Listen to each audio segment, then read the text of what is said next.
Hello everyone, আজকের এই ভিডিওতে আমি ছোটদের জন্য একটি বাংলা রচনা আম নিয়ে আলোচনা করব। তোমরা এই ভিডিওর ডেসক্রিপশন বক্সে দেওয়া লিঙ্কে ক্লিক করলে এই ধরনের আরও অনেক বাংলা রচনার ভিডিও পেয়ে যাবে। চলো তাহলে রচনাটি পড়া শুরু করি। আম আমাদের জাতীয় ফল, এমন সুস্বাদু রসালো সুগন্ধি উপাদেয় ফল পৃথিবীতে আর কোথাও আছে কিনা সন্দেহ। আম একবীজ এবং গ্রীষ্মপ্রধান দেশের ফসল। মাঘ ও ফাল্গুন মাসে আমের মুকুল দেখা যায় এবং বৈশাখ জ্যৈষ্ঠ মাসে আম পাকে। আম বিভিন্ন প্রজাতির হয়ে থাকে, যেমন ল্যাংড়া, হিমসাগর, ফজলি, বোম্বাই, দশেরি, বেগমফুলি, গোলাপখাস ইত্যাদি। এদের মধ্যে ল্যাংড়া শ্রেষ্ঠ। ল্যাংড়া আম পশ্চিম ভারতে বেশি জন্মায়। বেনারসের ল্যাংড়া সবচেয়ে প্রসিদ্ধ।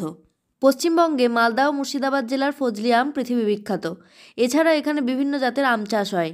আম টক ও মিষ্টি স্বাদেরও হয়। আম থেকে তৈরি আমসত্ত্ব, আমচুর, কাসুন্দি ইত্যাদি আমাদের কাছে প্রায় সারা বছরই আমের অভাব মেটায়। পৃথিবীর মধ্যে ভারত এবং আফ্রিকা মহাদেশে প্রচুর আম জন্মায়।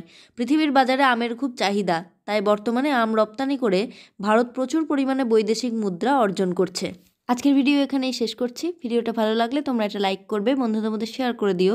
আর যারা এখনও পর্যন্ত আমার চ্যানেলটাকে সাবস্ক্রাইব করনি তারা সাবস্ক্রাইব করে পাশে থাকা বেল আইকনটা প্রেস করে নেবে। দেখা হচ্ছে নেক্সট ভিডিওয়। টাটা।